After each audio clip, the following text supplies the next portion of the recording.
தேவன் தாமே வேத பாடத்தை கற்றுக்கொள்ளும்படியாக கொடுத்த தருணத்துக்காக தேவனை ஸ்தோத்தரிக்கிறேன். எனவே இந்த வேளையிலும் நாங்கள் தேவனை பாடி ஜெபித்து நாங்கள் தேவ பாடத்துக்கூடாக நாங்கள் செல்ல போகின்றோம். எனவே ஆரம்ப ஜெபத்தை ஜெபிக்கும்படி இதில் இணைந்திருக்கிற யாராவது ஜெபிக்கும்படி நான் தாழ்மையுடன் கேட்டுக்கொள்கிறேன்.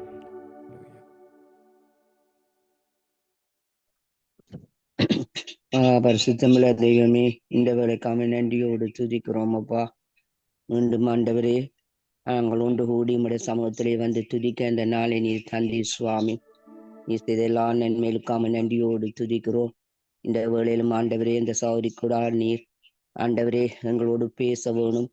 ஆண்டவரே, இந்த வார்த்தையின்படி நாங்கள் நடக்கவும் அதன்படி நாங்கள் ஆண்டவரை ஜீவிக்கவும் நீர் எங்களுக்கான ஏராளமான கிருபைகளை தந்து பலப்படுத்தி இது கடைசி காலம் உங்களோட வரி அதி சீக்கிரம் எங்கள் ஒவ்வொருவரையும் நீர் ஆயத்தப்படுத்தும் ஆண்டவரே. இந்த சத்தியத்துக்கு கூட அணை ஆத்துமாக்கள் ஆண்டவரே உங்களோட சத்தியத்தை அறியவும் உண்மை ஏற்றுக்கொள்ளவும் உங்களோட பிள்ளையாக உங்களோட ராஜ்யத்தை சுதந்திரிக்கத்தக்கதான அதிசயங்களை நீர் செய்ய வேணும் சுவாமி. இந்த கடைசி நாட்களே உங்களோட வல்லமை எங்கும் விளங்க வேணும். உங்களோட கரம் கூட இருக்கணும். மீண்டும் ஆண்டவரே சௌரியம் இரத்தத்துக்குள்ளே மூடிக்கொள்ளும். நீரே பேசும். எல்லாவற்றையும் உங்களோட கரத்திலே ஒப்படைக்கிறேன். நீரே பொறுப்படுத்தி நடத்தும். இயேசுவின் நாமத்திலே கேட்கிறேன் நல்ல பிதாவே. ஆமென், ஆமென். அப்படியே நாங்கள் ஒரு பாடலை பாடி நாங்கள் தேவனை உயர்த்த போகிறோம். தேவன் தாமே இந்த மாலை ஒளியில் நம் மத்தியிலே அசைவாடுகிற தேவனாய், எங்களோடு வாசம் பண்ணுகிற தேவனாய் இருக்கிறபடினால நாங்கள் அவரை உயர்த்தி நாங்கள் அவரை பாடி நாங்கள் அவரை மகிமைப்படுத்த போகிறோம். நன்றி அப்பா, அம்மை ஸ்தோத்தரிக்கிறோம் ஆண்டவரே. உமக்கு நன்றி, நன்றி, நன்றி தெய்வமே, ஜீவனுள்ள தெய்வமே, உம்மை ஸ்தோத்தரிக்கிறோம் அப்பா. உமக்கு நன்றி, நன்றி. கர்த்தரை தேடின நாட்களெல்லாம் காரியம் வாய்க்க செய்தாரே, எத்தனை எத்தனை நன்மைகளோ இயேசப்பா செய்தாரே.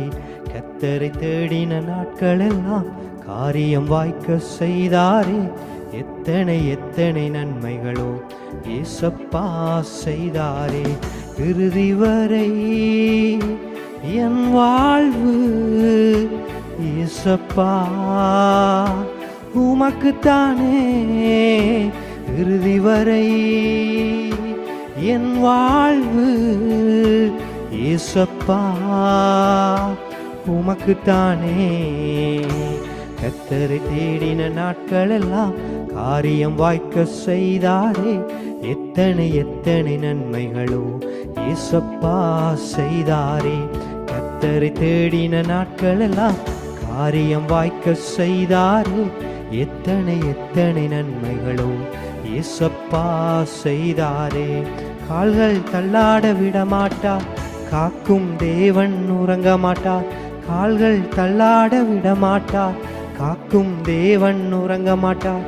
இஸ்ரேலை காக்கிறவர் என்னாலும் தூங்க மாட்டார். இஸ்ரவேலை காக்கிறவர் என்னாலும் தூங்க மாட்டார். இறுதி வரை என் வாழ்வு இயேசப்பா உமக்குத்தானே. இறுதி வரை என் வாழ்வு இயேசப்பா உமக்குத்தானே. கர்த்தரை தேடின நாட்களெல்லாம் காரியம் வாய்க்க செய்தாரே, எத்தனை எத்தனை நன்மைகளோ இயேசப்பா செய்தாரே. கர்த்தரை தேடின நாட்களெல்லாம் காரியம் வாய்க்க செய்தாரே, எத்தனை எத்தனை நன்மைகளோ இயேசப்பா செய்தாரே. கர்த்தர் என்னை காக்கின்றார், எனது நிழலாயிருக்கின்றார். கர்த்தர் என்னை காக்கின்றார், எனது நிழலாயிருக்கின்றார். பகலினிலும் இரவினிலும் பாதுகாக்கின்றார். பகலினிலும் இரவினிலும் பாதுகாக்கின்றார். இறுதி வரை என் வாழ்வு இயேசப்பா உமக்குத்தானே. இறுதி வரை என் வாழ்வு இயேசப்பா உமக்குத்தானே. கர்த்தரை தேடின நாட்களெல்லாம் காரியம் வாய்க்க செய்தாரே. எத்தனை எத்தனை நன்மைகளோ இயேசப்பா செய்தாரே. கர்த்தரை தேடின நாட்களெல்லாம் காரியம் வாய்க்க செய்தாரே. எத்தனை எத்தனை நன்மைகளோ இயேசப்பா செய்தாரே. போகும் போதும் காக்கின்றார், திரும்பும் போதும் காக்கின்றார். போகும் போதும் காக்கின்றார், திரும்பும் போதும் காக்கின்றார். இப்போதும் எப்போதும் என்னாலும் காத்திடுவார். இப்போதும் எப்போதும் என்னாலும் காத்திடுவார். இறுதி வரை என் வாழ்வில் இயேசப்பா உமக்குத்தானே.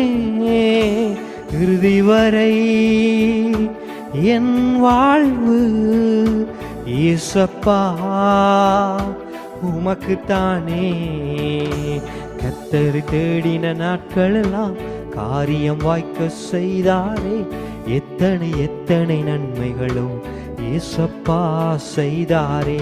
கர்த்தரை தேடின நாட்களெல்லாம் காரியம் வாய்க்க செய்தாரே. எத்தனை எத்தனை நன்மைகளோ இயேசப்பா செய்தாரே. இறுதி வரை என் வாழ்வு இயேசப்பா உமக்குத்தானே. இறுதி வரை என் வாழ்வு இயேசப்பா உமக்குத்தானே. நன்றி அப்பா.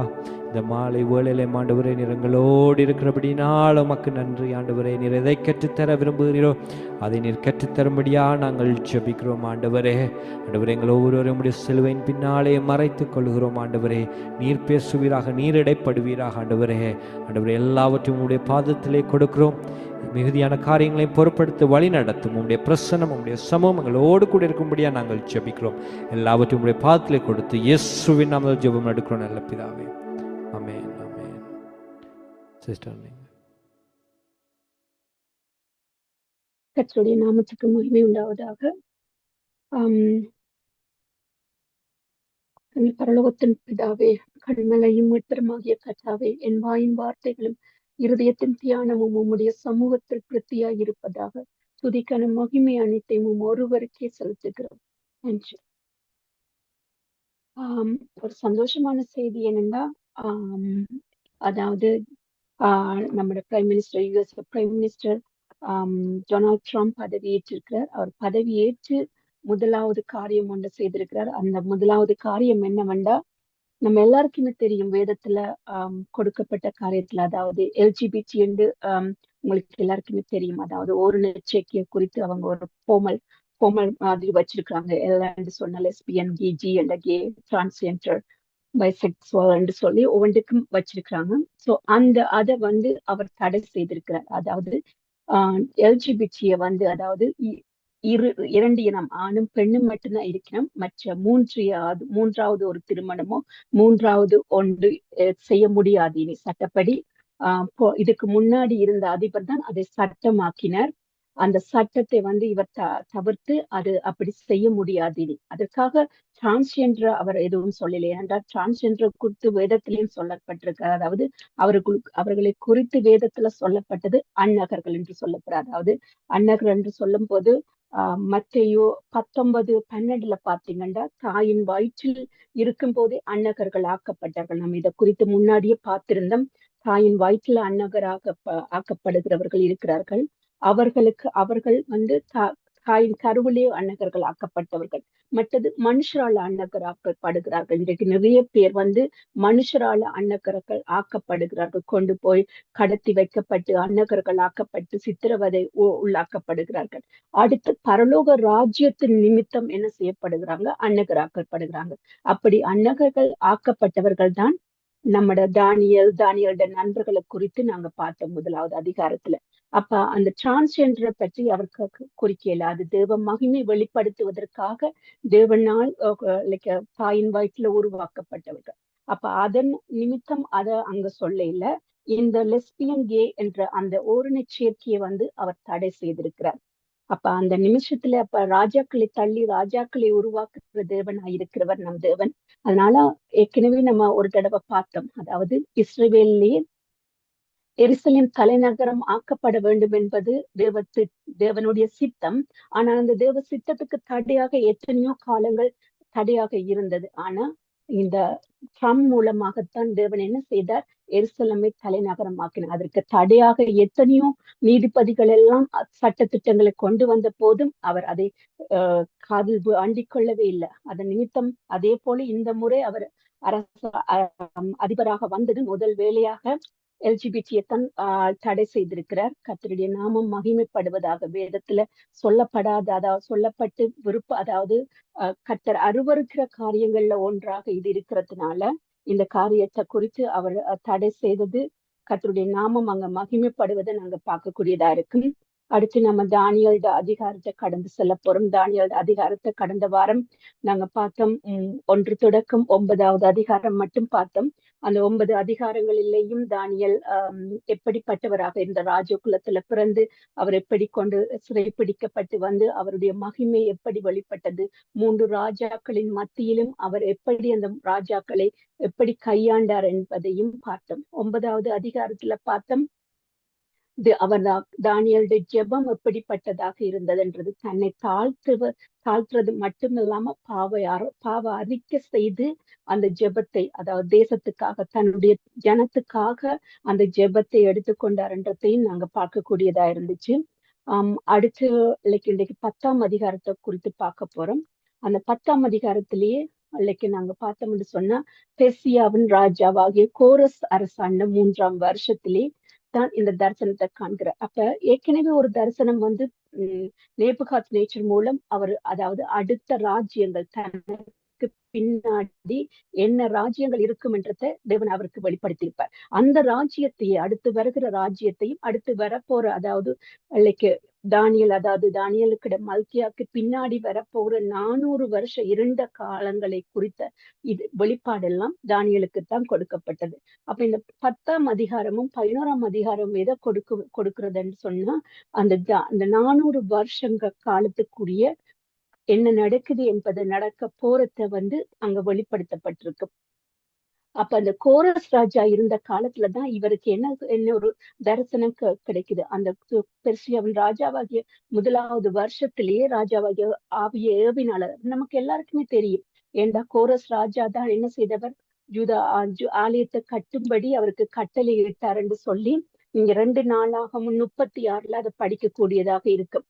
அதாவது அவர்தான் பாத்திரங்களை எடுத்து கொடுத்தது எல்லாம் 2 நாளாகமத்துல அங்க கொடுக்கப்பட்டு, செருபாபேலின் தலைமையில ஜூதர்களை எருசலேமுக்கு கொண்டு போனார்கள். அதாவது யாரெல்லாம் தேவன் அந்த ஆலயத்தை யாரை கொண்டு கட்ட நினைச்சாரோ, யூதர்களை கொண்டுதான் தேவன் அந்த ஆலயத்தை கட்ட நினைச்சார். அதே மாதிரி அந்த கோரேசின் மூலமாக ஆவி ஏவி அந்த எருசலேம்ல இருந்த எல்லா ஜூதர்களையும் ஒன்று சேர்த்து அந்த ஆலயத்தை கட்ட வைத்தார். அப்ப அந்த நாட்கள்லயும் தான் என்ன நடக்குது, இவருக்கு ஒரு காரியத்தை குறித்து வெளிப்பாடு என்று சொல்லப்படுகிறது. அதாவது 4ஆம் வசனத்தை பாத்தீங்கன்னா, 1ஆம் மாதம் 25ஆம் தேதியில் நான் இத்தைகள் என்னும் பெரிய ஆற்றங்கரையில் இருந்து, அதாவது 1ஆம் மாதம் 25ஆம் தேதியிலே தானியல் இத்தலின் பெரிய ஆற்றங்கரை, இத்தைகேல் என்றது 6, அதாவது ஏதேனில் பாய்ந்து வர 3வது நதி என்று ஆதியாகமத்துல 2:14 சொல்லப்படுகிறது. இப்போது ஈராக் நாட்டுல காணப்படுகிற டைக்ரீஸ் நதிதான் இந்த நதியாக இருக்கிறது. என் கண்களை ஏறெடுத்து பார்க்கையில் சணல் வஸ்திரம் தரித்து தமது அறையில் உப்பாசின் தங்கச்சையை கட்டி கொண்டு இருக்கிற ஒரு புருஷனை கண்டேன். தானியல் தன் கண்களை ஏறெடுக்கையில சணல் வஸ்திரம் அறிஞ்ச ஒரு தேவனை காண்கிறார், ஒரு புருஷனை காண்கிறார். அவர் இயேசு கிறிஸ்து என்றதும் அவருடைய சரீரம் எப்படிப்பட்டதாக இருக்கிறது என்றதையும் நாங்க அதுல காணக்கூடியதாக இருக்கு. அப்ப இந்த தேவனுக்கு இவருக்கு எப்படி கண்கள் எரிகிற தீபம் போலவும், அவருடைய புயங்களும் அவருடைய கால்கள் துளக்கப்பட்ட வெண்கலம் நிறத்தையும் போல இருப்பதே அங்க பார்க்கக்கூடியதாக இருக்கு. இதே தரிசனத்தை நமக்கு எசேக்கியலுக்கும் கொடுக்கப்பட்டிருக்கு. அந்த எசேக்கியலுக்கு கொடுக்கப்பட்ட தரிசனத்தை பார்த்தோம்னு சொன்னா, இயேசுவின் மகிமையான ரூபத்தை பற்றிய காட்சியை எசேக்கியல் மற்றும் வெளிப்படுத்தின விசேஷத்துல பார்க்கக்கூடியதாக இருக்கும். அந்த எசேக்கியல் அவருக்கு கொடுக்கப்படுறதும், அதாவது அவருடைய இடுப்பாக முதல் கீழெல்லாம் அக்கினிமயமாகவும் அதை சுற்றி பிரகாசமாகவும் இருக்க கண்டேன். மழை பெய்யும் நாளில் மேகத்தில் வானத்தில் எப்படி காணப்படுகிறது, அதாவது மழை பெய்யும் நாட்கள்ல வானவில் எப்படி காணப்படுகிறதோ அப்படியே சுற்றிலும் உள்ள அந்த பிரகாசம் காணப்பட்டதும். அப்ப ஒரு மழை பெய்யும் போது லைக் வானவில் எப்படி தோன்றி அது பிரகாசமா எல்லாருக்கும் தெரியுமோ, அதே மாதிரி என்ன செய்யப்படுது, அந்த இடத்துல தேவன் வந்து பிரகாசிக்கும் போது அந்த வானவில் போல இருந்தது என்று சொல்லி எசேக்கியலின் தரிசனத்துல தேவனை குறித்து சொல்லப்படுகிறது. அதே யோவானுக்கு கொடுக்கப்பட்ட தரிசனத்துல பார்த்தோம் என்று சொன்னா, அந்த 7 பொன் குத்து விளக்குகளுக்கு மத்தியிலேயே நிலையங்கி தரித்து மார்பருகே பொற்கச்சி கட்டியிருந்த மனுஷனுக்கு ஒப்பானவரை கண்டேன். அவருடைய சிரசும் வெண்பஞ்சை போலவும் உறைந்த மலையை போலவும் வெண்மையாயிருந்தது. அவருடைய கண்கள் அக்கினி சுவாலையை போலிருந்தது. அவருடைய பாதங்கள் உலக்களத்தில் காய்ந்த பிரகாசமான வெண்கலத்தை போலிருந்தது. அவருடைய சத்தம் வெள்ளத்து இரைச்சலை போலிருந்தது. தமது வலது கரத்தில் 7 நட்சத்திரங்களை ஏந்தி கொண்டிருந்தார். அவர் வாயிலிருந்து இருபுறமும் கருக்குள்ள பட்டயம் புறப்பட்டது. அவருடைய முகம் வல்லமையா பிரகாசிக்கிற சூரியனை போல இருந்தது.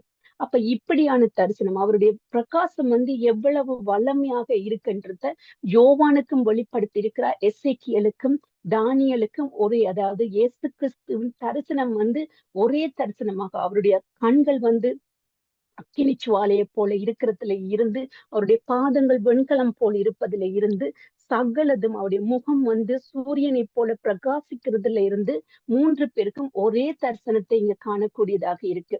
அப்ப இந்த தானியல் புஸ்தகத்துல முழுவதும் இயேசு கிறிஸ்துவை பற்றி ஒரு தரிசனம் தொடர்ந்து வரக்கூடியதை நாங்க பார்க்கலாம். அதாவது 7ஆம் அதிகாரத்துல நாங்க மனுஷகுமாரன் ஆளுகை உள்ளவர்ன்றத பார்க்கக்கூடியதா இருக்கும். அதிபதிகளுக்கு அதிபதி என்று தானியல் 8ல சொல்லப்படுறது காணக்கூடியதாகும். இந்த 10ஆம் அதிகாரத்துல 4வது வசனத்துல பார்க்கும்போது மகிமையான தேவன் என்றதை அவர் வெளிப்படுத்துறார்.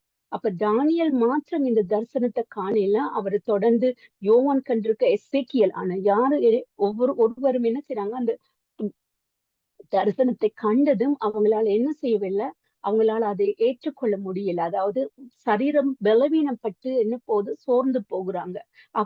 அதாவது அது போல தானியலோடு மிகவும் நடுங்கி ஒளிந்து கொண்டார்கள். அப்ப அவரோடு இருந்தவர்கள் என்ன செய்யறாங்க, அந்த தரிசனத்தை காணல. அதே மாதிரி தான் பவுலும் ஒரு தடவை சொல்லியிருப்பார், நான் இயேசு கிறிஸ்துவை கண்ட போது மற்றவர்கள் அவருடைய தரிசனத்தை காணல என்று.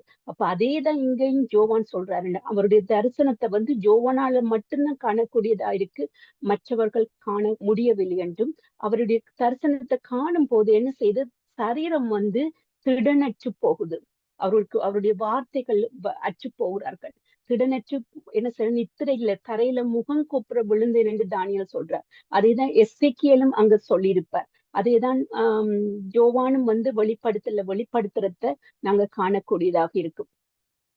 அப்ப தானியல் உபவாசித்து ஜெபித்த முதல் நாளிலே என்ன செய்யப்படுகிறது, இங்க ஜெபம் கேட்கப்படுகிறது. ஆண்டவர் ஜெபத்தை கேட்டு பதிலை தூதன் மூலம் அனுப்பின போது பெர்ஷியா ராஜாவின் அதிபதி 21 நாள் மட்டும் எதிர்த்து நின்றான். ஆதலால் அங்கே தூதன் தரித்திருந்தான். அப்ப இந்த பெர்ஷியா அதிகாரி, அதாவது பெர்ஷியாவின் அதிகாரி யாரா அந்த நேரத்துல இருக்கிறார், அப்ப பெர்ஷியாவின் அதிகாரி கோரஸா இருக்கும் போது, அப்ப கோரஸ் ஏன் இதை எதிர்த்து நிக்கணும்ன்றத நம்முடைய இதா இருக்கு. அதாவது லைக் சத்ருவானவன் என்ன செய்யறான்னு சொன்னா, தேவனுடைய ஜெபத்துக்கு கொடுக்கப்பட்ட பதில வந்து தேவன் இவருக்கு கிடைக்காத படிக்கு என்ன செய்யறான், தானியலா அதை பெற்றுக்கொள்ளாத படிக்கு, ஜெபத்துல இருந்து அதை பெற்றுக்கொள்ளாத படிக்கு பெர்ஷியா அதிகாரி மூலமாக என்ன செய்யறார், அவரை பிஸியாக்கி கொள்றார். அது அவர் ஜெபத்துல இருந்து அந்த பதில பெற்றுக்கொள்ளும் தூதன் தடை. அதனாலதான் அந்த தூதன் வந்து சொல்றான், லைக் பெர்ஷியா அதிகாரி தடையா இருந்த போது என்ன செய்யறா, மிகாவேல் வந்து எனக்கு யுத்தம் செய்து என்னை விடுவித்தான். அப்ப மிகாவேல், அப்ப சத்ருவானவனுக்கு எதிராக எப்பவும் சண்டை போடுகிறவர் வந்து மிகாவேல் என்னும் தூதன் தான். அப்ப விழுந்து போன தூதர்கள் வளிமண்டலத்துல காணப்படுகிற ஒவ்வொரு தேசங்களுக்கு எதிராகவும் பிசாசின் வல்லமைகள் என்ன செய்யப்படுது, கிரிய செய்கின்றது. ஒவ்வொரு தேசத்தின் அதிபதிகளையும் சாத்தான் வைத்திருக்கிறான். அப்ப அந்த அதிபதிக்குள்ள என்ன செய்யறான், அவனுடைய அதாவது எப்படி லைக் பேதுரு வந்து என்ன செய்வார், லைக் இயேசு கிறிஸ்துவானவர் வரும் காரியங்களை குறித்து, அதாவது சிலுவை மரணத்தை குறித்து அவர் சொல்லும் போது பேதுருவானவர் என்ன செய்ய, இயேசு கிறிஸ்துவை தள்ளி கொண்டு போய் இது உமக்கு நடக்க கூடாது என்று சொல்லுவார். அந்த அந்த இடத்துல தேவன் என்ன சொல்லுவா, அப்பால போ சாத்தான். என்ன தேவனுக்கு தெரியும் அவருக்குள்ள இருந்து கிரிய செய்யறது சத்துருவானவன் செய்கி என்பதை அறிந்துதான் தேவன் என்ன சொல்றார், அப்பால போ சாத்தானே. ஏன்னா இதற்கு முன்புதான் ஒரு காரியத்தை சொல்லியிருப்பார், என்னை யார் என்று நீங்கள் சொல்கிறீர்கள் என்று சொல்லும் போது, நீ தேவனுடைய குமாரன் என்று சொல்லும் போது அவர் என்ன சொல்றார், இது உனக்கு தேவனால் பிதாவினால் வெளிப்படுத்தப்பட்டது என்று. அந்த நேரத்துல ஆவியானவருடைய வல்லமையை பற்றி பேசிய அதே கிறிஸ்துவானவர் என்ன செய்யறார், பேதுருவை பார்த்து சொல்ற, அப்பால போ சாத்தானே. என்றா அதற்குள்ளே இருந்து கிரிய செய்யறது யாராக இருந்தது, சத்துருவானவனாக இருந்த. அதே மாதிரிதான் ஒவ்வொரு தேசங்களையும் இப்ப நாம ஜெபிக்கிற ஜெபங்கள் வந்து கேட்கப்படாம இல்லாட்டி தாமதிக்கிறதுக்கு காரணம் என்னவா இருக்கும், சத்துருவானின் தடைகளாக இருக்கும். அப்ப அந்த தடை செய்கிறவன் என்ன செய்யறான், அந்த தடை செய்கிறவனைத்தான் என்ன செய்யறான், மிகாவேல் என்ன தூதன் வந்து என்ன செய்யறார், அவனோட யுத்தம் செய்யும் போது அந்த மத்திய தூதன் அத கப்ரியல் வந்து அதற்குரிய பதில கொடுக்கக்கூடியதை இங்கே காணக்கூடியதாக இருக்கும். அப்ப நாம தேவ பிள்ளைகளாகிய நாம என்ன செய்யறோம், ஜெபிக்கும் போது தேவன் பதில் அனுப்பியும் அதை சுதந்திரிக்கப்படாத படிக்கு என்ன நடக்குது, வான மண்டலத்தில் நமக்கு ஏற்கனவே பொல்லாத ஆவிகள் தடை செய்கின்றன. அப்ப தடை செய்கின்ற பலவானை முந்தி இயேசுவின் நாமத்தை கட்டி ஜெபிக்கும் போதுதான் நாம் என்ன செய்ய முடியும், அதற்குரிய பதில்களை பெற்றுக்கொள்ள முடியும். அப்ப நிச்சயமா தேவன் ஒவ்வொரு ஜெபங்களுக்கும் என்ன கொடுக்கிறார், பதில் கொடுக்கிற தேவனாக இருக்கிறார். ஆனா என்ன, சில பதில்கள் வந்து தாமதமாக கிடைக்கிறது, சில பதில்கள் உடனடியாக கிடைக்கிறது.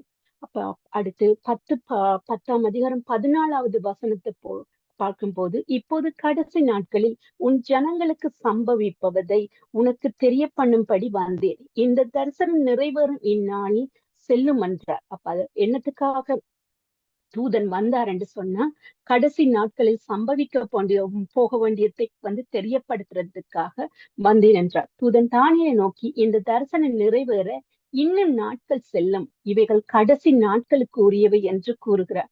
கடைசி கால சம்பவங்களை பார்த்த தானியேல் தலை கவிழ்ந்து போகிறார். அதாவது அவரால் என்ன செய்ய முடியல, அந்த நடக்க போற காரியங்களை குறித்து அவரால் ஏற்றுக்கொள்ள முடியல. அவளுக்கு என்ன செய்யறார், பயங்கரமாக இருக்கு. அப்ப கடந்த எல்லாமே நாம பார்த்திருப்போம் ஏற்கனவே. இதை பற்றி நாங்க 1வது பாடம் 2வது பாடத்துல பார்த்திருப்போம். அதாவது நம்ம மோசைக்கு வந்து தேவன் என்ன செய்தார், ஏற்கனவே சிருஷ்டிக்கப்பட்ட பூமியில இருந்து நோவாட காலம் வரைக்கும் கடந்த காலங்களை நடந்து முடிந்தவர்களை ஒரு விஷனாக காட்டினார்.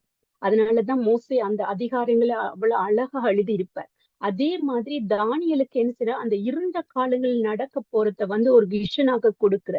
அதே இந்த ஜோவானுக்கு வந்து ஒரு விஷன் கொடுக்கப்படுகிறது, இந்த உபத்திர காலங்கள்ல நடக்க போற காரியங்களை குறித்து ஒரு விஷன் கொடுக்கப்படுகிறது. அப்ப அந்த விஷன்ல அவங்க என்னத்தை பாக்குறாங்களோ அதைத்தான் இங்க தெரியப்படுத்துறாங்க. ஆனா அந்த நேரத்துல அதை குறித்து அவங்களுக்கு எப்படி தெளிவு இருந்துச்சுதோ அந்த தெளிவின் படிதான் கொடுக்குறாங்க. ஆனா அது இப்ப ஜோவானை குறித்து ஒரு உதாரணத்துக்கு நம்ம 12ஆம் அதிகாரத்துல பார்த்தோம்னு சொன்னா, யோவான் ஒரு யுத்த ஹெலிகாப்டரை காண்கிறார். அந்த யுத்த ஹெலிகாப்டர் குறித்து அதுல வர்ணித்திருப்பார். ஆனா அந்த வர்ணிப்பை பார்த்தா அது ஒரு வெட்டுக்கிளிக்கு சமனாக வர்ணித்திருப்பார். ஏன்னா அவருக்கு அந்த நேரத்துல எப்படி ஒரு வெட்டுக்குழி எப்படி பறக்குதோ அந்த அப்படி பறக்குற மாதிரி தான் இருந்துச்சு. ஏன்னா அவருக்கு இப்படி ஹெலிகாப்டரோட பேரையோ இல்லாட்டி ஹெலிகாப்டர் இப்படி எல்லாம் செய்யப்பட்டு இருக்கிறதுலாம் 2000 வருஷத்துக்கு முன்னாடி அவருக்கு அது தெரியாது. அப்ப அவருக்கு அப்போது இருந்த ஞானத்துல எப்படி தெளிவாக சொல்ல முடிஞ்சதோ அதைத்தான் தெரியப்படுத்துக்க. அதேதான் தானியேலும் இங்க நடக்க போற காரியங்களை அவருக்கு அந்த நேரத்துல இருந்த ஞானத்தின் நிமித்தம் அந்த நேரத்துல பயன்படுத்தப்பட்ட வார்த்தைகளை குறித்தே இந்த வேதத்துல இவ்வளத்தையும் வெளிப்படுத்தி இருக்கிறார். அப்ப தானியேல் வந்து அடுத்து என்ன செய்றார், சாத்தான் வந்து எப்போதுமே வல்லமைய மிகாவேலுக்கு தூதனோடு தான் போட்டி போடுவோம். அப்ப நாம எப்பவுமே என்ன செய்யறோம், நாம இயேசு கிறிஸ்துவானவரைத்தான் சாத்தானுக்கு எதிரியாக நாங்க பாக்குறோம். ஆனா சாத்தானுக்கு எதிரி எப்பவுமே மிகாவேல். அவனோட யுத்தம் பண்ண வல்லமையுடையவன் யாருன்னு பார்த்தா மிகாவேல் தான். மிகாவேல் மட்டும்தான். ஏண்டா இயேசு கிறிஸ்துவானவர் அவருடைய தலையை நசுக்கி அவனுடைய சகல தன்மைகளையும் இழக்க பண்ணிட்டார். அப்ப அதனால அவனுக்கு சக்தி இல்லை. இயேசு கிறிஸ்துவானவரோடு சண்டை போடவோ யுத்தம் செய்யவோ தேவனோட அவனுக்கு எந்த அதிகாரம்? அவன் ஒரு தள்ளப்பட்ட தூதன். அப்ப ஒரு தள்ளப்பட்ட தூதனுக்கு அவனோட சண்டை போட பதில் கொடுக்கக்கூடிய ஒரு தூதனாக அவனுக்கு அவனுடைய தரத்துல இருக்கக்கூடிய ஒரே ஒரு தூதன் மிகாவேல் தான். அப்ப அதனால எப்பவும் நம்ம சத்துருவானவனை எப்ப என்ன செய்யறோம், நம்ம எப்பவுமே அதிகமா தூக்கி வச்சிருப்போம். ஐயோ பிசாசானவன் நமக்கு இவ்வளவு கெடுதல் செய்வான். அவன் கெடுதல் செய்யறதுக்காகவே இருக்கிறவன். அப்ப ஆனா அந்த கெடுதல் செய்யறதுலயும் என்ன செய்ய, தேவன் தடைகளை தகர்த்தி எறிகிறவராக இருக்கிறார். அப்ப அந்த தேவன் எல்லா தடைகளையும் தகர்த்தி எறிந்து அந்த காரியத்தை தேவன் செய்ய நினைத்த காரியம் தடைப்படாது என்பதுதான் நம்ம 10வது அதிகாரத்துல பார்க்க முடியும். ஏனென்றா அங்க ஜெபத்துக்குரிய பதில் கொடுக்கப்பட்டுட்டு, ஆனா அதற்குரிய தடையை பெர்ஷிய அதிகாரி மூலமாக சத்துருவானவன் செய்த போது கூட தேவன் என்ன செய்யறார், அந்த பதில அவருக்கு தானியேலுக்கு வெளிப்படுத்துறதுதான் இந்த 10வது அதிகாரத்துல நாங்க காணக்கூடியதாக இருக்கு. நாங்க அடுத்ததாக 11வது அதிகாரத்துக்கு போக போறோம். இந்த 11வது அதிகாரத்துல 3வது தரிசனத்தை குறித்து நாங்க பார்த்திருக்கிறோம் தொடர்ச்சியாக. அதாவது ஏற்கனவே 3 அதிகாரங்களும் அந்த அதிகாரத்திலேயே நாங்க பார்த்தது என்னன்னு சொன்னா, நேபுகாத்நேச்சருக்கு பின்னாடி வர ராஜ்யம் மேதியா பர்ஷியாவை குறித்தும், அடுத்து மேதியா பர்ஷியாவுக்கு பின்னாடி வந்த ராஜ்யம் அலெக்சாண்டருடைய ராஜ்யத்தை குறித்தும், அலெக்சாண்டருடைய ராஜ்யத்துக்கு பின்னாடி ரோம ராஜ்யத்தை குறித்தும் தான் அங்க சொல்லப்படுது. அந்த ரோம ராஜ்யத்துக்கு பின்னாடி வரப்போற 10 நாடுகள் கொண்ட அமைப்பு வருகிறது. அதுல இருந்து அந்தி கிறிஸ்துவானவன் வருகிறான். அந்த அந்தி கிறிஸ்துவானவர் இயேசு கிறிஸ்துவானவர் ஜெயம் கொண்டு 1000 வருஷ அரசாட்சி. இந்த அதிகாரம் தான் 11ஆம் அதிகாரமும் 12ஆம் அதிகாரமும் எங்களுக்கு வெளிப்படுத்துறதாக இருக்கும். அப்ப அந்த தானியல் அலெக்சாண்டருடைய, அதாவது தானியல் 11ல இருந்து 2ஆம் அதிகாரம் விட்டு பாத்தீங்கன்னு சொன்னா, இப்பொழுது நான் மெய்யான செய்தியை உனக்கு அறிவிப்பேன். இதோ இன்னும் 3 ராஜாக்கள் பெர்சியாவில் எழும்புவார்கள். அதன் பின் 4ஆம் ராஜாவாக இருப்பவன் எல்லாரிலும் மகா ஐஸ்வர்ய சம்பனனாகி தன் ஐஸ்வர்யத்தினாலே பலம் கொண்டு கிரேக்க ராஜ்யத்துக்கு விரோதமாக சகலரையும் எழுப்பி விடுவான். ஆனாலும் பராக்கிரமுள்ள ஒரு ராஜா எழும்பி பிரபலமாய் ஆண்டு தனக்கு இஷ்டமானதை செய்வான். அவன் எழும்பின பின்பு அவனுடைய ராஜ்யம் உடைந்து போய் வானத்தின் 4 திசைகளிலும் பகுக்கப்படும். ஆனாலும் அது அவனுடைய சந்ததியாருக்கு அல்ல, அவன் செய்த ஆளுகையின் படியும் அல்ல. அவனுடைய ராஜ்யம் பிடுங்கப்பட்டு அவனுடைய அல்லாதவர்களுக்கு வேறு பேர்களிடம் தாண்டி போகும். அப்ப இங்க மேதியா பெர்ஷியாவுக்கு பின்னாடி வரப்போற ராஜ்யம் யாருன்னு பார்த்தா அலெக்சாண்டருடைய ராஜ்யம். அதன் பராக்கிரமுள்ள ஒரு ராஜா எழும்பி பிரபலியமாக ஆண்டு தனக்கு இஷ்டமானது அவனுடைய ராஜ்யம் உடைந்து போய் வானத்தின் 4 திசைகளில் பகுக்கப்படும். அதாவது வானத்தின் 4 திசைகளாக பகுக்கப்பட்டது எப்படி, கிழக்கு மேற்கு வடக்கென்று சொல்லி அந்த ராஜ்யங்கள் பகுக்கப்பட்டது அலெக்சாண்டருடைய 4 ஜெனரலுக்கும், அதாவது சேனாதிபதிகளுக்கும் பகிர்ந்து கொள்ளப்பட்டது. அப்ப மேதியனாகிய தரையுக்கு பின்பு 3 ராஜாக்கள் பெர்ஷியாவில் எழும்புவார்கள். அப்ப தரையுக்கு பின்பாக அநேக ராஜாக்கள் எழும்பினாலும் இந்த 3 பேருமே பிரபல்யமானவர்களாக வேதத்துல யூதர்களுக்கு நன்மை செய்த பெர்ஷியா ராஜாவாக காணப்படுகிறார். அதாவது 1வது ராஜாவாக கோரேசும், அவருடைய ஆளுகையின் பின்னாடி அடுத்து வந்த அர்த்தராட்ச மன்னன், அவருடைய நாட்கள்ல தான் நெகோமியா அலங்கத்தை கட்ட அனுப்புகிறார். அப்ப கோரஸ் ராஜாவுக்கு பின்னாடி யூதர்களுக்கு உதவி செய்த மன்னனாக அர்த்தராட்ச மன்னன், அதுக்கு அடுத்து அகஸ்வேரு மன்னன். அந்த அகஸ்வேரு மன்னனை தான் நாங்க பார்த்திருப்போம் எஸ்தர் புத்தகத்துல வரவன். யூதர்களை அதாவது ஆமான் யூதர்கள் அனைவரையும் கொலை செய்யறதுக்கு மனு அனுப்பின பின்பும் என்ன செய்யறது, எஸ்தர் ராஜாத்தி 3 நாள் உபவாசம் இருந்து அந்த கட்டளையை ரத்து செய்து அவளை யூதர்களின் காக்கிறதான் நாங்க பார்க்கக்கூடியதாக இருக்கு எஸ்தர் புத்தகத்துல. அப்ப அந்த அகஸ்வர் இந்த 3 ராஜாக்களும் என்னது, தேவன் யூதர்களுக்கு உதவி செய்வதற்காக எழுப்பின ராஜாக்கள். அதன் பின்பு 4ஆம் ராஜாவாய் இருப்பவன் எல்லாரிலும் மகா ஐஸ்வர்ய சம்பன்னன். 3ஆம் தரியு. அந்த நாட்களிலேயே லைக் 3ஆம் தரியுன்றது லைக் அந்த ராஜா எப்படிப்பட்டவன், அந்த அதிகமான இராணுவ வீரர்களை கொண்டவர்களும் அதிகமான கப்பல்களை, ஐஸ்வர்ய சம்பன்னன் என்று சொல்லக்கூடிய ராஜாவாக அவன் தான் இருந்தார். அந்த ராஜா இருந்த காலத்துல தான் அலெக்சாண்டர் என்ன செய்றார், அந்த ராஜ்யத்தை 3ஆம் தரியு ஆண்ட காலத்துல தான் லைக் பாபிலோனை கைப்பற்றிக் கொள்கிறார். அப்ப அந்த பாபிலோனை கைப்பற்றி கொள்கிற அந்த தரியு ராஜாவின் இடத்துலதான் கிரேக்க தேசத்தில் பராக்கிரமுள்ள ராஜா மகா அலெக்சாண்டர் எழும்பி பெர்சியா ராஜாவை தோற்கடித்து ஆண்டு கொள்றதுதான் இங்க சொல்லப்படுகிறது இந்த இதுல. அடுத்து 11:5 பார்த்தோம்னா, தென் திசை ராஜா பலவானா இருப்பான், ஆனாலும் அவனுடைய பிரபுக்களில் ஒருவன் அவனை பார்க்கிலும் பலவானாய் ஆளுவான். இவனுடைய ஆளுகை பலத்த ஆளுகையாக இருக்கும். அவர்கள் சில வருஷங்களுக்கு பின்பு ஒருவரோடு ஒருவர் சம்பந்தம் பண்ணும்படிக்கு தென்னிசை ராஜாவின் குமாரத்தி வடதிசை ராஜாவினிடத்தில் வருவாள். ஆனாலும் அவளுக்கு புயபலம் இராமல் போகும். அவனும் அவனுடைய புயமும் நிலைத்து நிற்பதில்லை. அவளும் அவளை அழைத்தவர்களும் அவளை பெற்றவனும் அவளை அக்காலங்களில் பலப்படுத்தினவர்களும் ஒப்புக் கொடுப்பார்கள். அப்ப இந்த வடதிசை ராஜா யாருன்னு பார்த்தோம்னு சொன்னா செல்கஸ் நிக்கோட. தென் திசை ராஜா ஆனது தலாமி. அப்ப இந்த தலாமிக்கும் இந்த வடதிசை ராஜா செல்கஸுக்கு நடக்கிற ஒரு போராட்டத்தை தான் இங்க காண முடியும். அப்ப அவங்க 2 பேரும் என்ன செய்வாங்க, எப்போதும் பெண் கொண்டும் பெண் எடுத்தும் இருப்பாங்க. அதே எப்படி இந்த பெண் கொண்டு, அதாவது சில காலங்களுக்கு ஒருவரோடு ஒருவர் சம்பந்தம் பேசி தென்னிசை ராஜா. அப்ப அந்த தென்னிசை ராஜா அதுதான் கிளியோபெட்ரோட தகப்பன் என்ன செய்வார், கிளியோபெட்ராவை அந்த வடதிசை ராஜாவுக்கு கொடுப்பதன் மூலமாக என்ன செய்யறார், சமாதானத்தை பெற்றுக்கொள்ள, அந்த ராஜ்யத்தை கட்டிக்கொள்ள நினைப்பார். ஆனாலும் என்ன செய்வா, அந்த கிளியோபெட்ராவால அவ அங்க போனது கணவனானோடு சேர்ந்து அந்த தகப்பனர் தோற்கடிக்கப்படுவது நாங்க காணக்கூடியது. ஹிஸ்டரிய நீங்க எடுத்து பாத்தீங்கன்னா, அலெக்சாண்டரோட ஹிஸ்டரியில சகல காரியங்களையும், அதுக்கு பிறகு யாரு ராஜாவாக வாராங்கன்றது எல்லாத்தையும் நாங்க பார்த்து கொள்ளக்கூடியதாக இருக்கும். ஆனா நாம இதுல லைக் ரொம்ப டீப்பா நாங்க போக போறது இல்லை. ஏனென்றா தென்னிசை ராஜா வடதிசை ராஜா இந்த 2 ராஜாக்களுக்கு உரிய நடக்கிற காரியங்கள் தான் அதாவது கிழக்குக்கும் வடக்குக்கும் தெற்குக்கும் நடக்கும் போது, அந்த வடக்குக்கும் தெற்குக்கும் நடுவுல இருக்கிறதா இஸ்ரவேல். அப்ப இவங்க ஒவ்வொரு நாட்டுக்கும் இவங்க படையெடுக்கும் போது அதுல பாதிப்படைகிற நாடாக இஸ்ரவேல் இருந்துச்சு.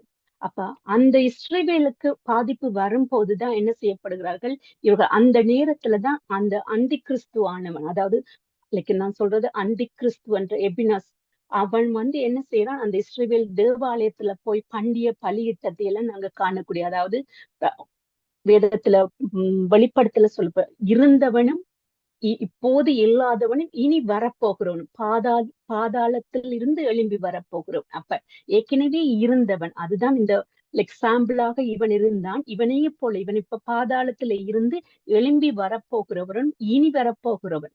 அப்ப இந்த அந்தி கிறிஸ்து இவனுடைய சாயலாக இவன் என்னென்னலாம் செய்தானோ அத்தனை காரியங்களையும் வருங்காலத்துல, அதாவது உபத்திர காலத்துல 10 நாடுகளை கொண்ட தேசத்துல இருந்து வரப்போற அந்தி கிறிஸ்துவானவன் இந்த காரியங்களை செய்வான் என்றதுதான் வெளிப்படுத்தல சொல்லப்படுகிறது. அப்ப அந்த அந்தி கிறிஸ்து எங்க இருந்து வருவான் என்றதையும் வெளிப்படுத்தல நாங்க படிக்க போறோம். அதாவது எந்த தேசத்துல இருந்து, 7 மலைகளுக்கு மத்தியில இருக்கிற ஒரு தேசத்துல இருந்து எப்படிப்பட்ட ஒரு ராஜாவாக அவன் லைக் இஸ்ரவேலுக்கு நன்மை செய்கிறவனாக என்ன செய்வான், நன்மை செய்கிறவனாக இந்த ஆலயத்தை கட்டி கொடுக்கிறவனாகத்தான் இஸ்ரவேலுக்கு மத்தியில வருவான். அந்த ஆலயத்தை அப்ப அவர்கள் என்ன நினைப்பாங்க, இவர் தான் மேசியா, எங்களுக்கு மெர்சியான்னு சொல்லி அந்த கிழக்கு வாசலினூடாக, கிழக்கு வாசல் யாருக்காக வச்சிருக்கப்பட்டிருக்கு, மேசியாவுக்காக. ஆனா இவர்தான் மேசியாண்டு நினைச்சு அந்த கிழக்கு வாசல் மூலமாக என்ன செய்வார்கள், இவரைத்தான் அழைத்து கொண்டு போய் அந்த ஆலயத்துல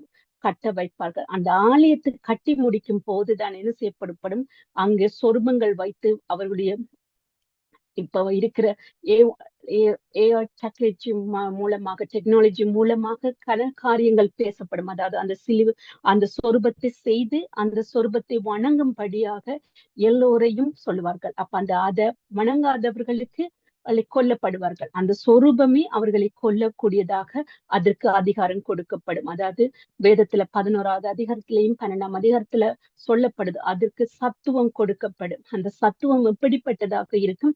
அதுவே கண்டு கொள்ளும். நீங்க அந்த சொரூபத்தை வணங்காத போது அதுவே உங்களை தண்டிக்கக்கூடிய சத்துவத்தை கொடுப்பார்கள். அதாவது இப்ப டெக்னாலஜி என்ன செய்யுதுன்றதை நாம காணக்கூடியதாக இருக்கும். இப்ப சகல காரியங்களிலும் ஏஐ டெக்னாலஜி தான் கடந்து வந்து கொண்டிருக்கிறது நாங்க காணக்கூடியதாக இருக்கும்.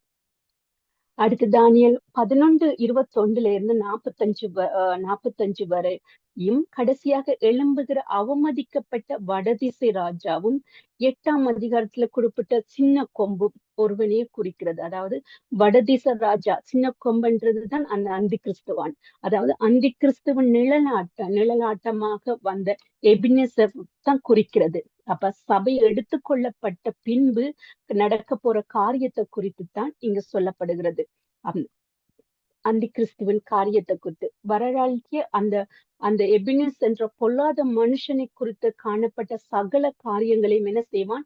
இந்த அந்தி கிறிஸ்துவன் செய்வான் என்றதைத்தான் அங்க வடதிசை ராஜாவுக்கு அநேக உவமைகள் அங்க கொடுக்கப்பட்டிருக்கு. அந்த உவமைகள் எல்லாவற்றிலையும் நாங்க பார்த்தோம் என்று சொன்னா ராஜ்யத்தை அவர்கள் கட்டி கொள்வதற்காக ஒருத்தர் சண்டை போட்டுக் கொள்கிறதையும் அதன் நிமித்தம் அந்த அதிபதிகளுக்கு இருவர்களுக்கு இடையிலேயே விரோதமான காரியங்கள் பேசப்படுகிறதையும் வஞ்சகத்தினால அவங்க மறுபடியும் கூடி வாரதும் சிங்காரமான தேசத்துக்கு விரோதமாக எழும்புறதையும் நாங்க காணக்கூடியதாக. அதே மாதிரி அநேகர் கொல்லப்படுவார்கள். அநேகர் அந்த நேரத்துல என்ன செய்யப்பட்டாங்க? தீட்டுப்படுத்த எருசலேமின் தேவாலயத்தை தீட்டுப்படுத்தினான். அது மட்டுமில்லாம அவன் கடைசியில அழிக்கப்படுவான். அதே மாதிரி தான் என்ன செய்யறான்? அந்தி கிறிஸ்துவானவனும் என்ன செய்வான்? தேவாலயத்தை தீட்டுப்படுத்தி அவனும் கடைசியில அழிக்கப்படுவதைத்தான் இந்த தானியேலின் அதிகாரத்துல சொல்லப்படுது. அதாவது எது அவனுக்கு இந்த அதிகாரத்துல 11வது அதிகாரத்துல சொல்லப்பட்ட முழுக்க அந்தி கிறிஸ்துவின் சாயலாக ஒரு நிழலாட்டமாக அந்த அலெக்சாண்டர் ராஜ்யத்துல இருந்த ஒருவன். அதாவது 8வது மன்னனாக அவன் வந்து அந்த ராஜ்யத்தை எப்படி கட்டி கொண்டான், அந்த ராஜ்யத்தின் மூலமாக தேவனுக்கு விரோதமாக என்னென்ன காரியங்கள் செய்தான நீங்க அதை தொடர்ந்து வாசிச்சு கொண்டு போகும்போது அவன் எப்படிப்பட்டவனாக இருந்தான். அவமானப்பட்ட ஒருவன் எழும்பி எப்படி அந்த அவமானப்பட்டவனாக இருந்த அவன் எழும்பி எப்படி ஒரு ஜனத்தை பழி வாங்குறானோ அதே தான் என்ன செய்யப்படுறான்? இந்த அந்தி கிறிஸ்துவானவனும் ஜனத்தை அப்படி பழி வாங்கி, அதாவது அவனுடைய முத்திரையை போடாத அத்தனை பேர்களும் என்ன செய்யப்படுவார்கள்? கொலை செய்யப்படுவார்கள் என்றதுதான் இங்க அந்தி கிறிஸ்துவன் சாயலாக சொல்லப்படுது. இதுல அடுத்து நாங்க 12ஆம் அதிகாரத்தோட தானியேலும் நாங்க கம்ப்ளீட் பண்ண போறோம். அப்ப அதுல 12ஆம் அதிகாரத்தையும் பார்த்துட்டு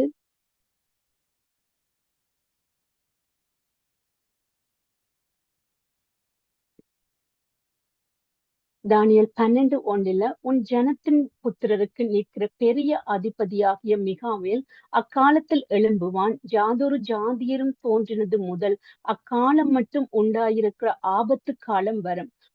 அக்காலத்திலே புஸ்தகத்தில் எழுதியிருக்கிறவருடைய காணப்படுகிற உன் ஜனங்கள் அனைவரும் விடுவிக்கப்படுவார்கள். அப்ப சிங்காரமான தேசம் ஆபத்து காலமாகும், விடுதலை ஆகும் என்றதான் இந்த 12:1 சொல்லப்படுகிறது. அதாவது அவமதிக்கப்பட்ட வடதிசை ராஜாவின் நாட்களில் இஸ்ரவேல் தேசம் மகா உபத்திரத்துக்குள்ள கடந்து செல்லும். அக்காலத்திலே மிகாவேல் இஸ்ரவேல் புத்திரருக்காக எழும்புவான். மிகாவேல் உபத்திர காலத்தின் மத்தியில் இஸ்ரவேலருக்காக எழும்புவான். அவனை குறித்து உங்கள் அதிபதியாகிய மிகாவேல் பிரதான அதிபதியாக மிகாவேல் என்று கூறப்படுகிறார். அந்த நாட்களில் இயேசுவ மேசியா என்று கண்டவர்கள் விடுவிக்கப்படுவார்கள். இவர்தான் மேசியா என்று சொன்னவர்கள் என்ன செய்யற வெளிப்படுத்தல் 14:1 பாத்தீங்கன்னு சொன்னா அவர்கள் விடுவிக்கப்படுவார்கள். அதாவது இயேசு கிறிஸ்துவை விசுவாசிக்கிறவர்கள் முத்திரையை போடாதவர்கள் அதுல இருந்து விடுவிக்கப்படுவார்கள். அதாவது நாங்க ஏற்கனவே பார்த்தோம், சீயோன் மலையில் ஆட்டுக்குட்டியானவர்களும் தங்களுடைய பிதாவின் நாமம் எழுதப்பட்ட ஜூதர்களை பார்க்கக்கூடியதாக இருக்கும். அந்த 12ஆம் அதிகாரத்திலே சூரியனை அணிந்திருக்கிற ஸ்திரியை குறித்து நாங்க பார்க்க போறோம். அந்த ஸ்திரீ யாருன்றதையும் அந்த ஸ்திரீ எப்படி பாதுகாக்கப்படுகிறார்கள். அடுத்து 11:3 அந்த ரெண்டு சாட்சிகளை குறித்து நாங்க பார்க்கும்போது இன்னும் அதிகமான காரியங்களை நாங்க அதுல அந்த கிறிஸ்துவ குறித்தும் இரத்த சாட்சியாக மரிக்கிறவர்களை குறித்தும் பார்க்க போறோம். நித்திரை பண்ணுகிறவர்கள் உயிர்த்தெழுவார்கள். அதாவது 12:2 சொல்லப்படுது, பூமியின் தூளிலே நித்திரை பண்ணுகிறவர்களாக அநேகர் சிலர் நித்திய ஜீவனுக்கும் சிலர் நித்திய நிந்தைக்கும் இகழ்ச்சிக்கும் விழித்து எழுந்திருப்பார்கள். அப்ப நாங்க ஏற்கனவே பார்த்திருக்கிறோம், கர்த்தருக்குள் மரித்தவர்கள் வந்து உயிர் தழுவார்கள். அவர்கள் தான் என்ன செய்வார்கள்? எக்கால சத்தம் முதலாவதாக கேட்கும் போது முதலாவதாக உயிர் தழுகிறவர்கள் தேவனுக்கு, அதாவது கர்த்தருக்குள் மரித்தவர்கள். அப்ப கிறிஸ்தவர்களாக இருந்த மரித்தவர்கள் எல்லோரும் எழுந்திருப்பார்கள் என்று கேட்டா இல்ல. கர்த்தருக்குள், அதாவது கர்த்தருடைய பிரமாணங்களை கற்றுக்கொண்டு அவருக்கு கீழ்ப்படிந்து அவரிலும் அவருடைய வசனத்திலையும் நிலை நின்ற யார் மரித்தார்களோ அவர்கள் எல்லாரும் என்ன செய்யப்படுவார்கள்? எழுந்திருப்பார்கள். அவர்களோடு நாமும் மறுரூபமாக்கப்படுவோம். அப்ப நாமும் மறுரூபமாக்கப்படுவோம். இங்க இருக்கிற எல்லாரும் தேவனை, அதாவது நீதிமானாக்கப்பட்ட எல்லாரும் மறுரூபமாக்கப்படுவோம் என்று கேட்டா இல்ல. நம்ம எல்லாரும் இயேசு கிறிஸ்துவை நமக்கு தேவனாக கொண்டோம். நாம அவருடைய இரத்தத்தினாலே கழுவப்பட்டு நீதிமானாக்கப்பட்டோம்.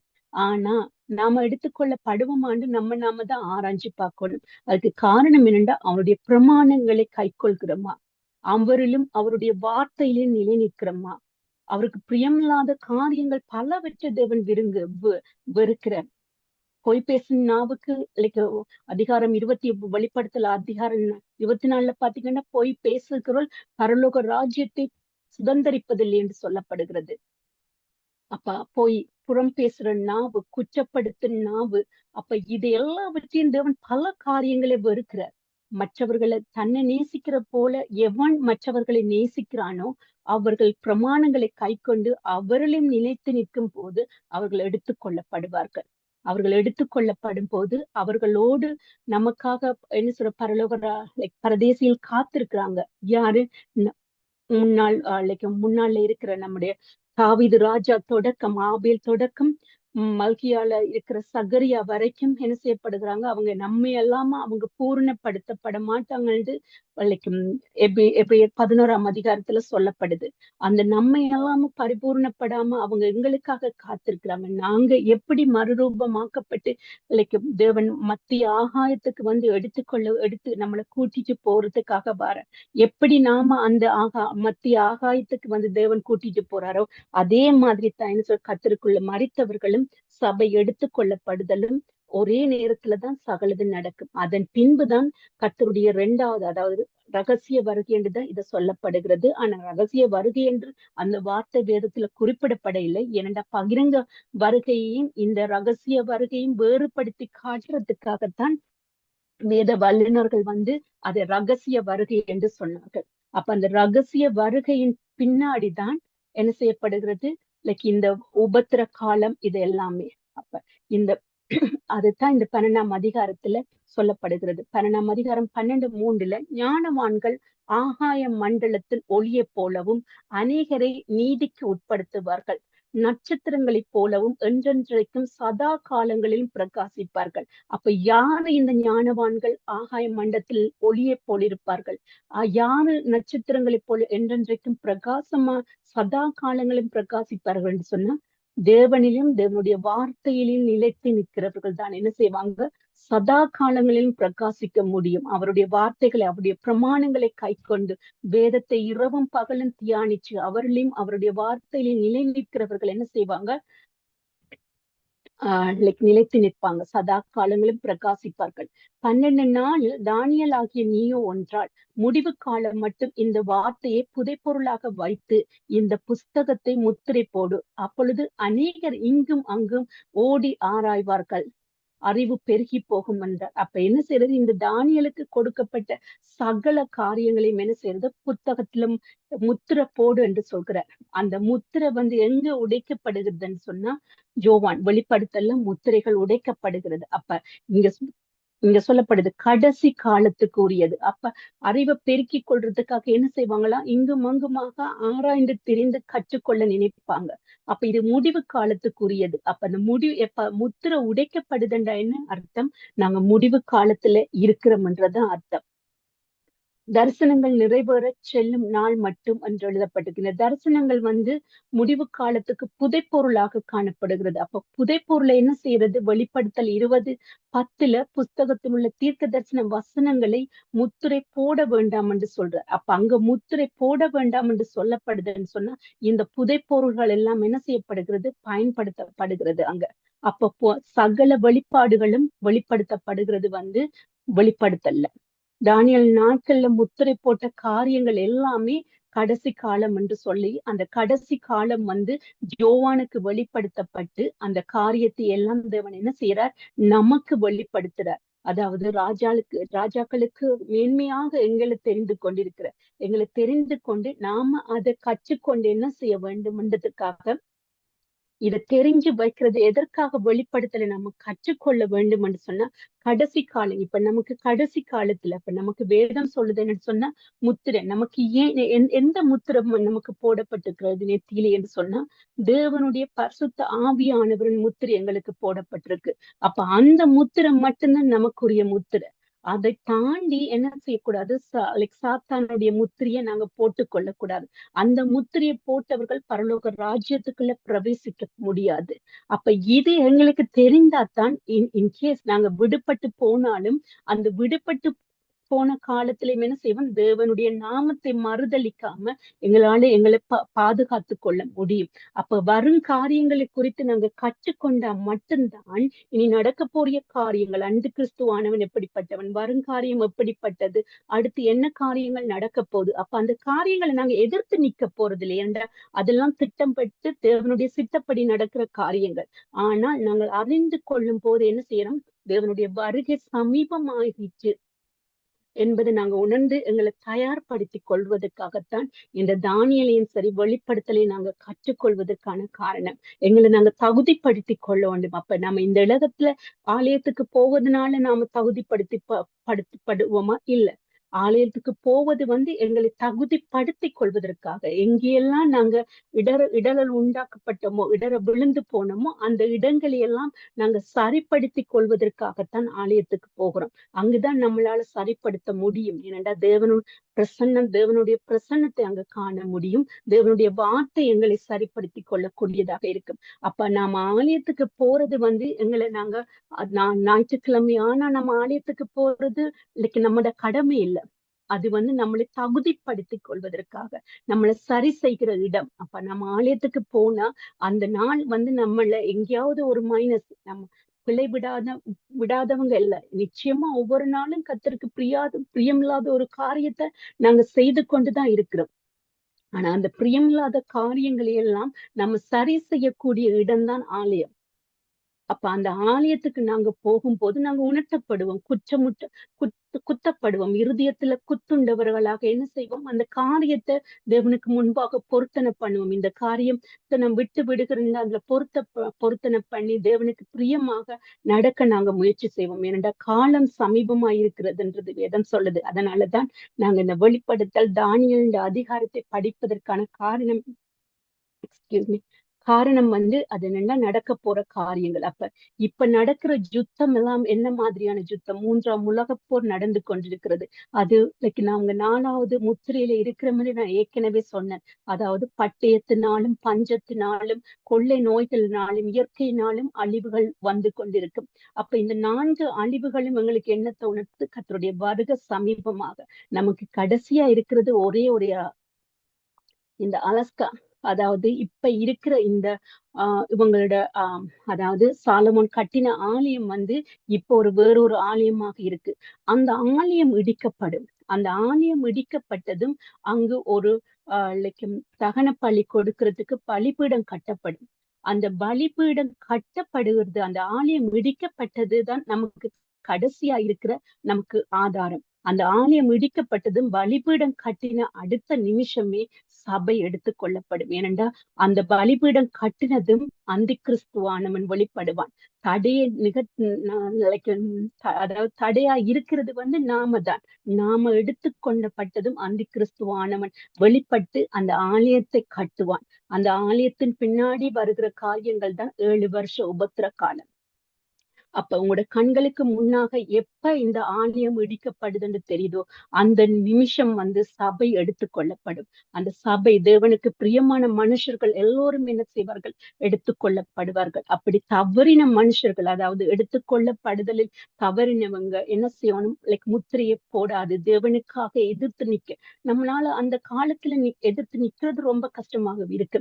ஏன்னா இப்படி ஒரு நன்மையான காலத்திலேயே எங்களால என்ன செய்ய முடியல? சத்துருவை எதிர்த்து போராட முடிகிறதுக்கு எவ்வளவு பாடுகள் அனுபவிக்கிறோம். எத்தனை அழுகை, எத்தனை போராட்டங்கள், எத்தனை வேதனைகள், எத்தனை தரம் கர்த்தர்களுக்கு நாமளே அசுவிசுவாசமான வார்த்தைகளை பேசி இருப்போம். அப்ப இந்த காலத்துல என்ன செய்யறோம்? நம்மளால நிலைத்து நிற்க முடியாத போது உபத்திர காலத்துல நம்மளால நிலைத்து நிற்க முடியுமா? நிச்சயமா அது ரொம்ப கடினமானது. அப்படியான அந்த உபத்திர காலத்துக்கு நாங்க கடந்து போகாம நம்மளை என்ன செய்யணும்? இந்த தகுதிப்படுத்தி கொண்டால் மட்டும்தான் சபை எடுத்துக்கும். ஏன்னா நமக்கு பொக்கிஷம் நம்முடைய பரலோக ராஜ்யம். மேலானவை நமக்காக அங்க காத்திருக்கு. கீழானவைகளை குறித்து நாம மேலானவைகளை இழந்து போகக்கூடாது. அப்ப அந்த 12ஆம் அதிகாரத்துல தேவன் வெளிப்படுத்துறது என்னன்னு சொன்னா 12:8, அதாவது தானியல் 12:8 பாத்தீங்கன்னா, நான் அதை கேட்டும் அதை பொருளை அறியவில்லை. ஆகையால் என் ஆண்டவனே இவைகளின் முடிவு என்னவா இருக்கும் என்று கேட்டேன். அநேகர் சுத்தமும் வெண்மையாக்கப்பட்டு புடமிடப்பட்டவர்களாய் விளங்குவார்கள். துன்மார்க்கரோ துன்மார்க்கமாய் நடப்பார்கள். துன்மார்க்கரில் ஒருவனும் உணரான். ஞானமானவர்கள் உணர்ந்து கொள்வார்கள். அப்ப என்ன செய்யப்படுகிறது? இந்த காலத்துல எல்லாருமே என்ன செய்யப்படுவார்களாம்? புடமிடுவார்கள். அப்ப துன்மார்க்கன் என்ன செய்வான்? கெட்டவனாகவே தான் இருப்பான். அப்ப உண்மை ஞானம் உள்ளவன் மட்டும்தான் என்ன செய்வான்? உணர்ந்து கொள்வான். அப்ப தேவன் எங்களை ஞானவான்கள் ஆக்கி இருக்கிறார். அப்ப நாம ஞானவான்களா இருக்கிறபடியே நாங்க என்ன செய்யணும்? இந்த காலத்துல உணர்ந்து கொண்டு நம்மளை நாமளே தகுதிப்படுத்தி கொள்ள வேண்டும் என்றதைத்தான் இந்த 12ஆம் அதிகாரத்துல தேவன் நமக்கு தெரியப்படுத்துற ஒரு காரியமா இருக்கு. உபத்திர காலத்தின் முடிவுல அந்த பலியெல்லாம் நீக்கி அந்தி கிறிஸ்துவானவன் காலம் வரும்போது அந்த 1000 வருஷ அரசாட்சியில தேவனோடு நீங்களும் அரசாட்சி ஆள வேணும்னு ஆசைப்படுறது உங்களுக்கு நிச்சயமாக தேவன் என்ன செய்யணும்? இந்த நாட்களிலே நாம தகுதிப்படுத்தி கொள்ள வேண்டிய காலமாக இருக்கு. அப்ப அதனால ஒவ்வொருத்தரும் இந்த காலங்களை, அதாவது இருக்க போற கடந்த வருடங்கள் எல்லாம் எப்படி வாழ்ந்தோம்ன்றது தேவனுக்கு நமக்கு மட்டுமே தெரியும். ஆனா அவற்றை சரி செய்கிற வருஷமாக இந்த வருஷம் நமக்கு நம்ம சபைக்கும் இருக்கட்டும். ஏனென்றா சபையில இருக்கிற ஒவ்வொரு ஆத்மாவும் முடிவு பரியாந்தம் பரலோக ராஜ்யத்துக்குள்ள, அதாவது சபை எடுத்துக்கொள்ளப்படுதல் ஒருவரும் விட்டு போக கூடாது என்பதுதான் நம்ம ஒவ்வொருத்தரும் வாஞ்சியாக இருக்கணும். என்னடா நான் எடுத்துக்கொள்ளப்பட்டு என் சகோதரங்கள், என் குடும்பம் எடுத்துக்கொள்ளப்பட போனால் எவ்வளவு வேதனையாக இருக்கும். அவர்கள் அக்கினியும் கந்தகமும் எரிகிற கடல்கள் தள்ளப்படுவார்கள்.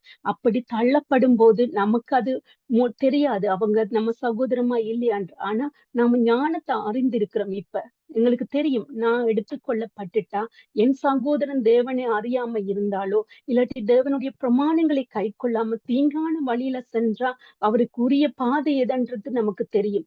அக்கினியும் கந்தகம் எரிகிற கடல். அதனால நாம நேசிக்கிற ஒருவரும் அக்கினியும் கந்தகம் எரிகிற கடல்ல தள்ளப்படக்கூடாது. அதை நம்ம மனசுல ஒவ்வொரு செகண்டும் உணர வேணும்.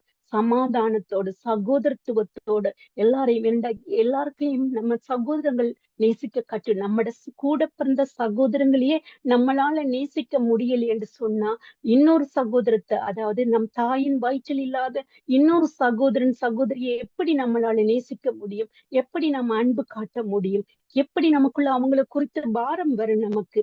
அதனால முதலாவது நானும் என் வீட்டாரும் கர்த்தரையே சேவிப்போம். முதலாவது நம்முடைய குடும்பத்தில் இருக்கிற அத்தனை அங்கத்தவர்களும் தேவனை சேவிக்கத்தக்கதாகவும் சபை எடுத்துக்கொள்ளப்படுதலில் பங்கு கொள்ளத்தக்கதாக நாம போராட வேண்டும், ஜெபிக்க வேண்டும். அவங்களுக்காக கடைசி வரைக்கும், நம்முடைய கடைசி மூச்சிருக்கு வரைக்கும் அவங்களுக்காக ஜெபிச்சு அவங்க எடுத்து, அதே மாதிரி என் தேசத்து மக்கள், என் கிராமத்து மக்கள் எடுத்துக்கொள்ளப்படுதல்ல பங்கு படணும். தேவனை அறியாதவர்கள் நான். அன்பு செலுத்துகிற ஒவ்வொருத்தரும் என் தேவனின் நாமத்தை அறிந்து கொள்ள வேண்டும். அவர்கள் அக்கினியும் கந்தகமும் எரிகிற கடல்ல தள்ளப்படுவதை நான் விரும்ப மாட்டேன். என் என் என் என் சொந்தம் எஸ்தர் ராஜாதி சொல்றார், என் மக்கள் மாண்டு போது என் கண்கள் எப்படி பார்க்க கூடும்? அந்த அந்த பாரம் நமக்குள்ள வர வேண்டும். ஒவ்வொருத்தரும் நம் தேசத்து மக்கள், நம் மக்கள் அந்த பாரத்தோட நம்ம கடந்து செல்ல வேண்டிய நாட்களாக இருக்குது. அதனால தேசத்துக்காக, நம்முடைய குடும்பத்துக்காக, தேவனை அறியாத மக்களுக்கு ஒரு விஷயாவது சுவிசேஷத்தை சொல்லிருங்க. ஏண்டா உங்க கூட பயணிக்கிறவங்களுக்கான பொறுப்பு உங்ககிட்ட தான் இருக்கு. அவங்களுக்கு நீங்க ஒரு சுவிசேஷம் சொல்லப்பட்டா உங்களுக்கு ஐயோ என்று வேதம் சொல்லுது. அதனால உங்களோட பயணிக்கிறவங்க, உங்க குடும்பத்தங்கவர்கள், உங்களோட நண்பர்கள், உங்களோட சகோதரங்கள் எல்லோருக்கும் தேவனுடைய வசனம் கடைசி காலமாக இருக்கிறபடியா இது நம்மளை தகுதிப்படுத்துற காலமாக இருக்கு, உணர்வடைய வேண்டிய காலமா இருக்கு. அதனால நம்ம எல்லாரும் ஒப்பு கொடுத்து வருங்காலத்துல தேவனுடைய சமூகத்துல நம்ம எல்லாரும் அவருடைய பிரசன்னத்தை உணரத்தக்கதாக ஒப்பு கொடுப்போம். Thank you. Thank you brother. Hallelujah. Thank you sister. ஹalleluya. நன்றி அப்பா, உம்மை ஸ்தோத்திரிக்கிறோம்.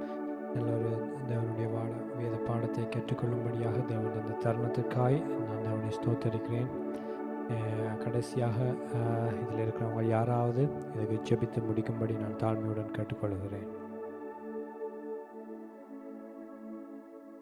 பரிசுத்தமுள்ள தகப்பனே,